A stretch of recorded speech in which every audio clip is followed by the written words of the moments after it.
I was in the supermarket parking lot, shopping bags in the back seat, when the message arrived. It was from my sister. 5 lines, no emojis, no apology, just the information. We've decided to have Christmas just as a nuclear family this year. I hope you understand. I looked at the bags. There was the wine my father liked, the cheese my mother always asked for, the pecan pie that became a tradition because I always brought it. And there, sitting in the car, with the engine off and the cold air, coming in through the door, I realized something I should have realized years ago. I was never part of the family. I was just the person who showed up. They didn't kick me out. They just stopped pretending. And the worst part? I spent 38 years thinking it was my fault that I didn't feel at home. Let me tell you how I got here. It wasn't a fight. It wasn't a scandal. It was a text message at 4 o'clock on a Thursday afternoon, 2 weeks before Christmas. I had just left work. Logistics manager at a distribution company in Ohio. Nothing glamorous. Nothing that would make for dinner table stories. But it paid well. And I always used that to compensate for what I felt I lacked. My family lived 40 minutes away. My parents, my older sister Jennifer, her husband, and their 2 children. They were close. The kind who had barbecues every Sunday. The kind who had inside jokes. I'd go when they invited me. I'd bring whatever they asked for. I'd stay as long as I was polite. And I'd leave without anyone really noticing. I grew up like that, being the quiet kid, the one who didn't cause trouble, the one who got good grades but never won trophies. Jennifer was the star, captain of the volleyball team, graduated in communications, married young, had children young, always posting happy photos on Facebook. My parents adored her. And me? I was Plan B, the son who was there if they needed anything. When my father had the stroke 3 years ago, I dropped everything. I spent 2 weeks sleeping on the hospital couch. I arranged for physical therapy. I paid for a private nurse. Jennifer showed up once, cried, posted about gratitude, and disappeared. When he got better, my mother thanked me. But that Christmas, it was Jennifer who sat next to him at the table. I never complained. I thought I was doing the right thing. I thought that's what love was, being available, being ready, being quiet. I thought that one day they would realize, one day they would look at me and say, "You've always been here." But that day never came. And when the message arrived, I understood why. Because for them, I've always been here. Like the refrigerator, like the electricity bill, something that works until you don't need it anymore. The message was short, direct. No beating around the bush. Jennifer wrote, as if she were saying she'd be late for lunch. "Hi. So, we talked and decided to have Christmas just with the immediate family this year. Everyone's tired. You know how it is. Something more intimate. I hope you understand. See you later." I read it 3 times. I looked for the mistake, the irony, the hidden apology. There was none of that. I didn't answer right away. I kept staring at the screen, at the bags in the back seat, at the sky darkening. And the first thing I felt wasn't anger. It was relief. A strange, painful relief, like when you take off a tight shoe after hours. Because for the first time in my life, they were honest with me. They didn't call me and then leave me out. They didn't include me and then ignore me. They just told me the truth. I wasn't part of it. I drove home on autopilot. I live alone. Small, organized, quiet apartment. I put the bags in the kitchen, put everything away, sat on the sofa. And that's when the pang came, that stabbing pain in your chest that you try to disguise by breathing deeply, but it doesn't go away. That feeling that something broke and you don't know when, but it's been cracked for a long time. I remembered last Christmas. I had brought presents for everyone, a watch for my father, perfume for my mother, toys for my nephews and nieces, a spa voucher for Jennifer. I planned it all. I wrapped everything. I wrote a card. When I arrived, my mother said, "Thank you, dear," without looking at me. My father waved from his armchair. Jennifer opened the voucher, smiled, and said, "Oh, how sweet. The same way you thank the office boy." Nobody gave me anything. I wasn't expecting it, but I noticed. And even so, I stayed. I ate dinner. I washed the dishes. I took a picture of them smiling. And I left at 9 o'clock at night, alone, listening to podcasts on the way. Now, sitting on the couch, I understand. They didn't exclude me from Christmas this year. They always excluded me. They just stopped inviting me to watch. Have you ever stared at a message like this? The kind that changes everything without saying much? If you've ever experienced this, subscribe to the channel. Because this story isn't over yet, and maybe yours isn't either. Tell me in the comments. Where are you watching from now? I read them all. In the following days, I tried to convince myself that I was exaggerating, that it was just Christmas, that everyone has the right to want something small, intimate, without pressure, that I was being dramatic. After all, they didn't do anything extraordinary. Just a message. Just a choice. I could understand, right? But the more I tried to understand, the more I remembered. I remembered my 35th birthday. I wasn't expecting a party, but I was expecting a call, a text. Jennifer posted a picture of her lunch that day. She tagged everyone, except me. My mother texted 3 days later.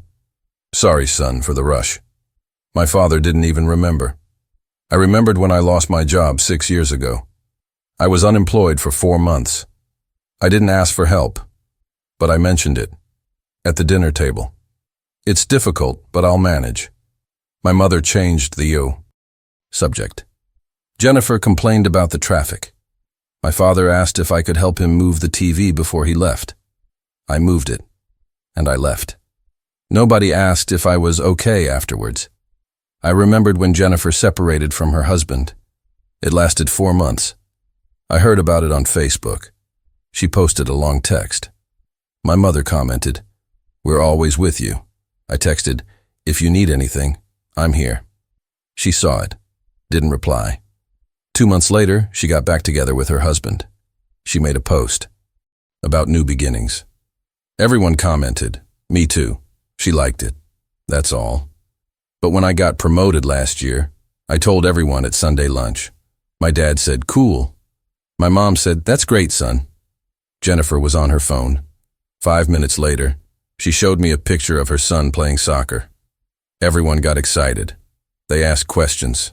They filmed it. They posted it. I finished eating and washed the dishes.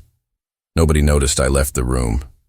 Sitting there in my empty room, 2 weeks before Christmas, I realized I wasn't a son. I was functional. I was there when they needed money, a ride, help. But when they didn't need me, I was decoration. Worse, I wasn't even noticed enough to be decoration. And the weight of that? You don't feel it all at once. You feel it little by little, like a bill you keep paying without realizing it, until the day you look at the statement and realize you've always paid it yourself. I almost called Jennifer. Almost. I picked up my phone. I texted. I deleted. I texted again. Why am I not part of the nuclear family? But I didn't text, because deep down, I already knew the answer. I never was. They just stopped pretending I was. That's when something changed. It wasn't anger. It wasn't sadness. It was clarity. That kind of cold clarity that hurts more than any scream. I looked at the calendar, at the message history, at the photos on my phone, and I saw the pattern. I was always the first to text. I was always the one who called. I was always the one who asked, "How are you?" without ever hearing the same question back. I did a test. I stopped texting. I didn't block. I didn't make a scene. I just stopped. And do you know how long it took for someone to contact me? 11 days. It was my mother. "Son, can you come over on Saturday? I need help sorting some boxes in the attic." I replied, "I won't be able to." She saw the message, didn't reply, didn't ask why, didn't insist. She just disappeared. And that's when I understood. They didn't miss me. They missed what I did. The function, the favor, the convenient presence. When I was useless, I didn't exist. It was that simple, mathematical, cruel, but simple. I started noticing little things. For the past 5 years, I'd gone to all their birthdays, brought gifts. Jennifer never came to mine. My mother went twice. My father, not at all. I always sent birthday wishes. They'd reply, "Thank you," or a heart emoji. No questions asked. No invitations. Nothing. I always showed up for Sunday lunches. But nobody called me when I was absent. I'd only get a message weeks later. Never been long, huh? As if it were my responsibility to show up. As if my absence was a whim, not a test. I realized I had invested years in a relationship that only existed when I was willing to give. And from the moment I was no longer willing, there was no relationship, there was emptiness. And they didn't even notice. Because for them, I was always optional. A luxury, not a necessity. Sitting there, looking at Jennifer's message, I finally accepted it. They didn't exclude me from Christmas. They gave me back to myself. The last straw wasn't the message. It was what came after. 2 days passed. I didn't reply. I didn't confirm. I didn't say, "Everything's fine," like I always did. I just stayed silent. And you know what happened? Nothing. Absolutely nothing. Nobody called. Nobody texted. Nobody asked if I was upset, hurt, alive. Then, on Tuesday night, my mother texted, "Son, did you see Jennifer's message?" I looked at the screen. I waited. I thought, now she's going to say something. Something about missing me. About wanting to include me. About this having been a mistake. But no. The next message was, "We just wanted to confirm because we're having a Secret Santa exchange and we needed to know to make arrangements."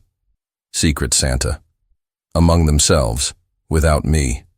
And she was warning me to adjust, not to include me, to settle the score. I stared at that message for 5 minutes, and something inside me shut down. It wasn't explosive. It wasn't dramatic. It was like when you give up trying to fix something that never worked, you just let go and walk away. I replied, "Yes, I saw it. Enjoy." My mother liked the message. She didn't reply. She just liked it, like liking posts from people you barely know, cordial, distant, empty. That night, I sat at the kitchen table and looked at the Christmas I had planned. I was going to bring dessert. I was going to bring the wine. I was going to help set the table. I was going to take the photos. I was going to clean the kitchen afterward. I was going to be the son who works, who doesn't bother anyone, who is there but doesn't get in the way. And they were going to thank me with a pat on the back, a half smile, and I was going to drive back home alone, listening to music softly, convincing myself that everything was all right. But it wasn't. It never was. I just never wanted to see. Because seeing hurts more than pretending. Because when you see, you have to choose.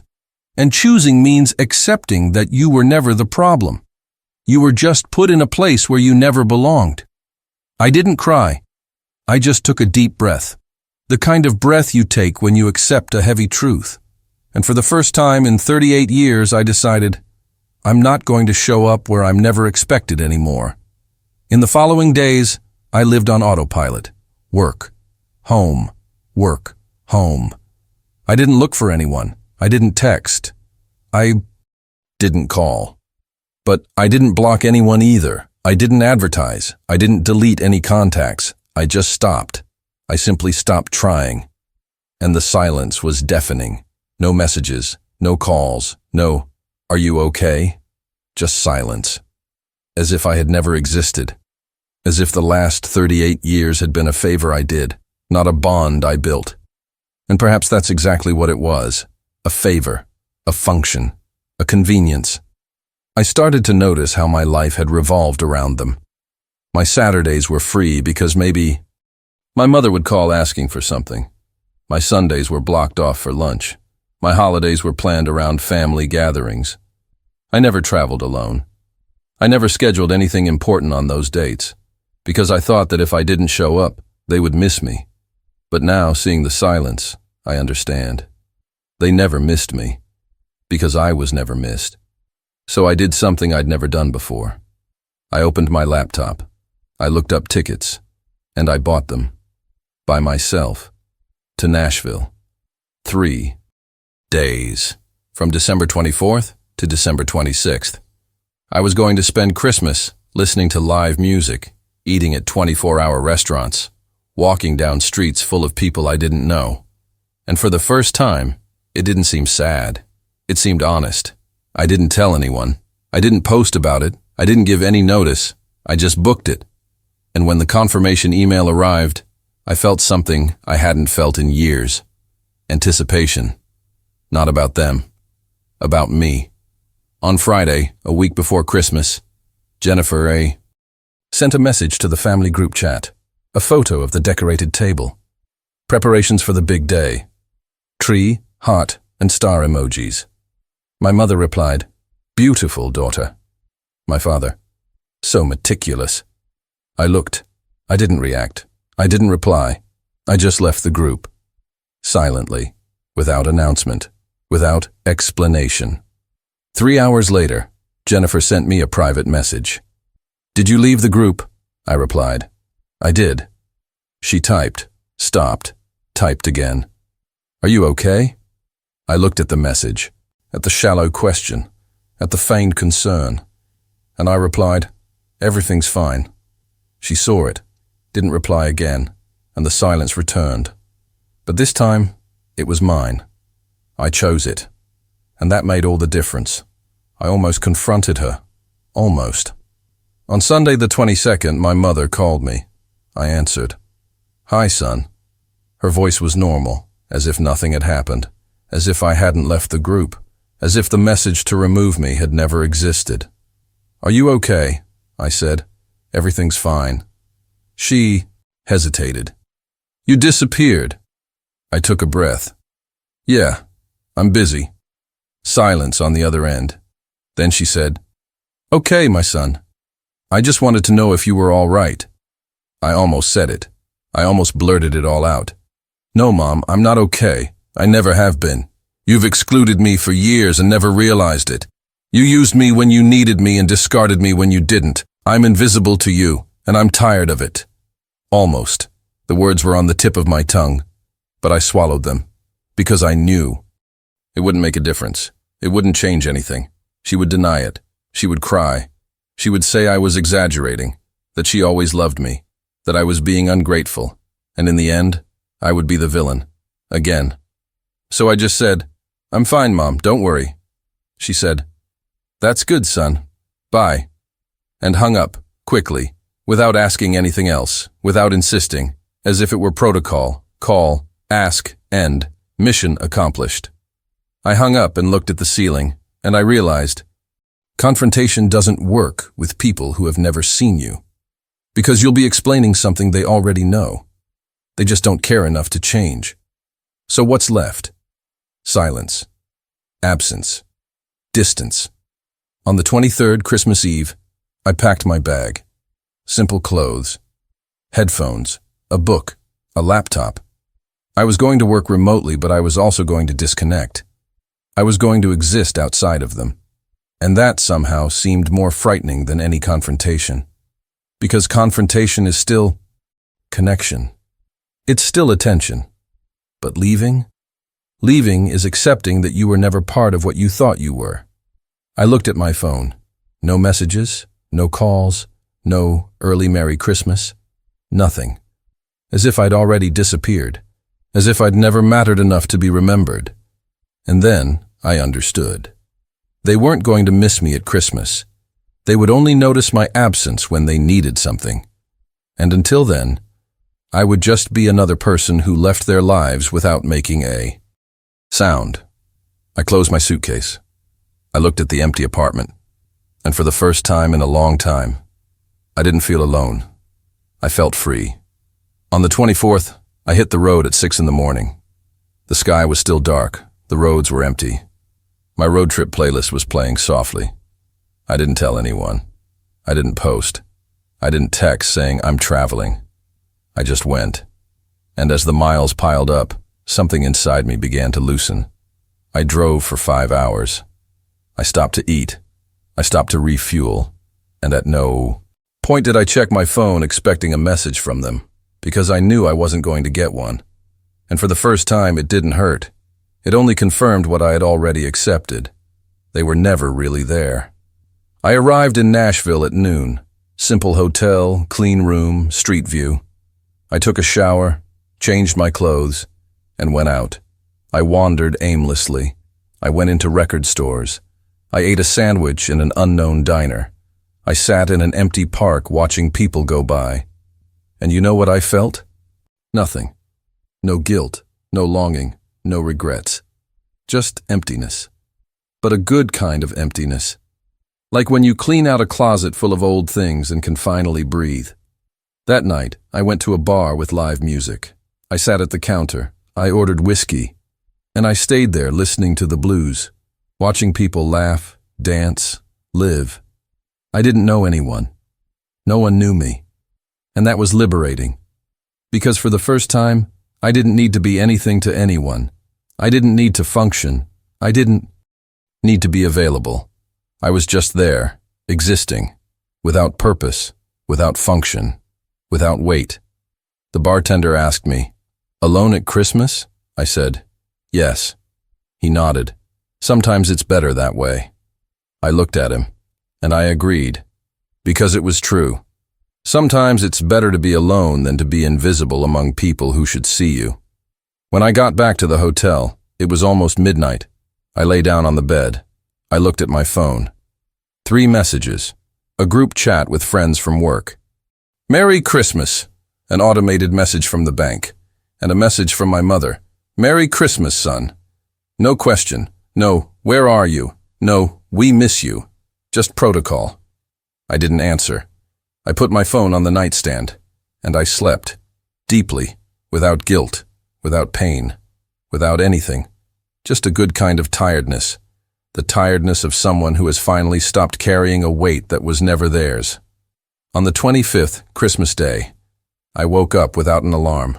10 in the morning. The sun. Streaming through the window. Silence. I lay there, staring at the ceiling, and realized I didn't miss them. I didn't miss the full table, the food, the forced laughter, the obligatory photos. I didn't miss being there and not being seen, giving gifts and not receiving any, not even looking, serving and not being served. I missed what I thought it was, the fantasy, the illusion, what I had built in my head about what family meant. But reality? I didn't miss reality, because reality has always been empty. I had coffee at a 24-hour place, pancakes, black coffee, alone, but not lonely. There's a difference. Lonely is when you want company and don't have it. Alone is when you choose to be with yourself. And there, eating slowly, watching the city wake up, I was alone. And I was okay. I walked all day, museums, bookstores, antique shops. I bought a vinyl record I was never going to play, just because I liked the cover. I ate a hamburger at an empty diner. I sat in a square watching children play, and at no point did I think I should be with them. I only thought, I am exactly where I chose to be. In the afternoon, my sister called me. I looked at my phone ringing. I thought about answering. I thought about not answering, and I chose not to answer, not out of anger, not out of revenge, but because I had nothing to say, and she, clearly, never had anything to ask. She texted later, "We called to wish you a Merry Christmas. We're all here. Merry Christmas." I looked. I waited, and I didn't reply. Because that message wasn't for me. It was for them. So they wouldn't feel guilty. So they could tick the "we tried" box. But trying isn't just calling once at Christmas. Trying is noticing when someone is disappearing and going after them before they disappear completely. That night, I sat in my hotel room with a bottle of wine, alone. And finally, I let it out. I didn't cry from sadness. I cried from relief. because I had spent 38 years trying to be loved by people who never learned to see me. And now, for the first time, I was choosing to see myself. I was choosing to give myself the Christmas they never gave me. Real presents. I returned to Ohio on the 26th. Long road, gray sky, music on repeat. And as I approached home, I felt something different. It wasn't anxiety. It wasn't fear. It was certainty. Certainty that something had changed. Not in them. In me. I arrived home at night. The apartment was silent. Everything was as I had left it. I put my suitcase in the bedroom. I sat on the sofa, and I checked my phone. No new messages, no missed calls, nothing. As if I had never left. As if my absence was irrelevant. And it was. 2 days later, my mother texted, "Son, are you okay? We didn't see you at Christmas." I looked, I breathed, and I replied, "I traveled." She replied, "Oh, that's great. Where to?" I said, "Nashville." She, "Alone?" Me, "Yes." She sent a heart emoji. The end. "No, why didn't you let us know? No, we missed you." "No, we wish you were here." Just emojis, cordial, empty. And I wasn't angry. I just accepted it, because that was their truth. And I wasn't going to try to change it anymore. The following week, Jennifer texted me, "Hi. Happy New Year. Let's have lunch on the 5th. Want to come?" I looked at her. I thought about it. And I replied, "I won't be able to." She, "Why?" Me, "I have other plans." She, "Oh, okay." And she disappeared. I had no other plans. I just didn't want to go. And for the first time, I didn't feel guilty. I didn't justify myself. I didn't lie elaborately. I just said no. And the world didn't end. Weeks passed. I stopped responding quickly. I stopped being available. I stopped being the son who always works. And you know what happened? Nothing. They didn't ask. They didn't insist. They didn't come looking for us. Because the relationship we had only existed when I fed it. And when I stopped, it starved to death. Naturally. Silently. There was a moment, at the beginning of January, when my mother called. She asked for help with the computer. I said, "I can't. Call a technician." She was silent. Then she said, "Oh, okay," and hung up. No argument, no drama, just acceptance. As if she knew, deep down, that I had always been optional. And that's when I realized they weren't reacting to my absence. They were accepting it, because to them, I was always disposable. And when you accept that, when you truly accept it, you stop waiting. And when you stop waiting, you can finally move on. February arrived. 3 months since the message. I was different, not visibly, but internally. I started doing things I'd never done before. I went to a restaurant alone without my cell phone. I bought tickets to a show no one knew about. I spent the entire weekend reading without answering the phone. And for the first time, I wasn't waiting for anyone's approval. One day at the market, I ran into my brother-in-law, Jennifer's husband. He saw me, waved, came over to me.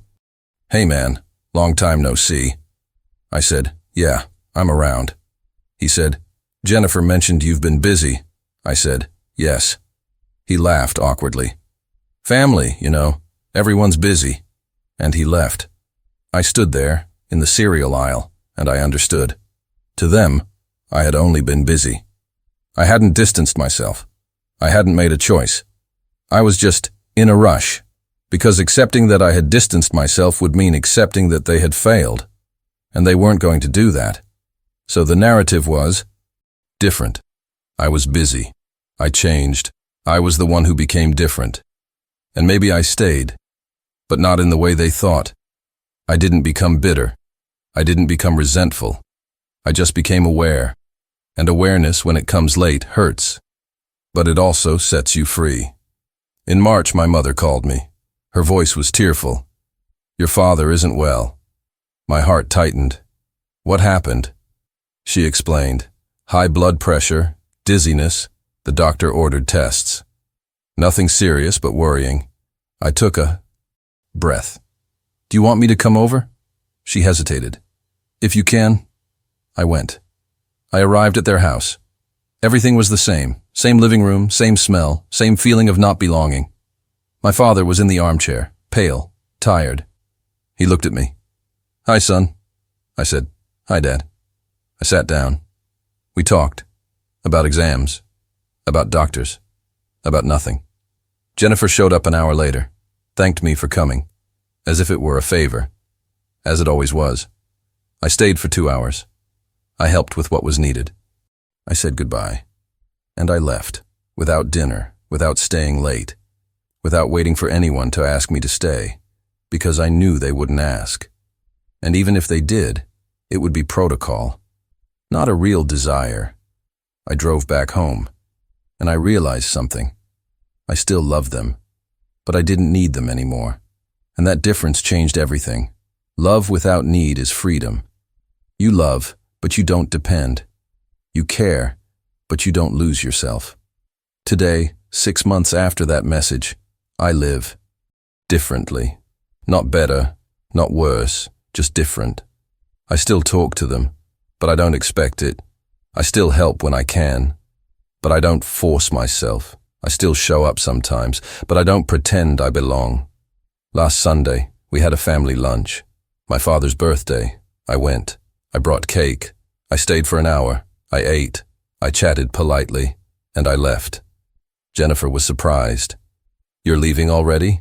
I said, I have an appointment. I didn't, but I wasn't lying either. My appointment was with myself, with not forcing my presence where I was never a priority. My mother hugged me as we left. You're different, son. I said, I am. She, are you all right? Everything's fine. She looked into my eyes. She searched for something. She didn't find it. Because what changed isn't on the surface.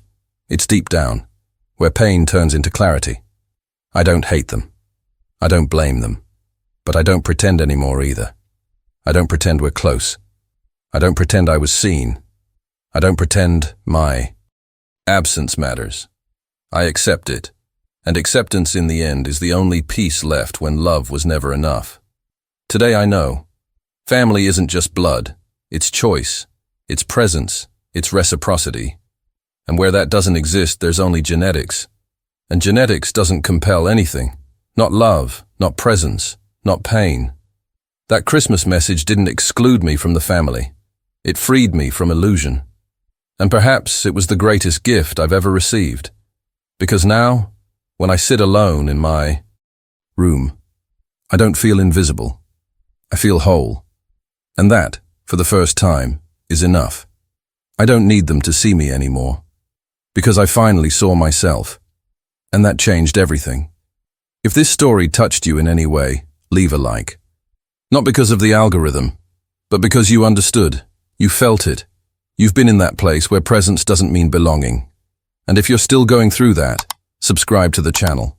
Because there are more stories here. Stories of people who woke up late, but woke up, and now live with their eyes open. And check out the video I'm about to put on the screen. It's about what happens when you finally stop asking for attention and start giving yourself the attention you've always deserved. Click. Because it might be exactly what you need to hear today. Don't miss it.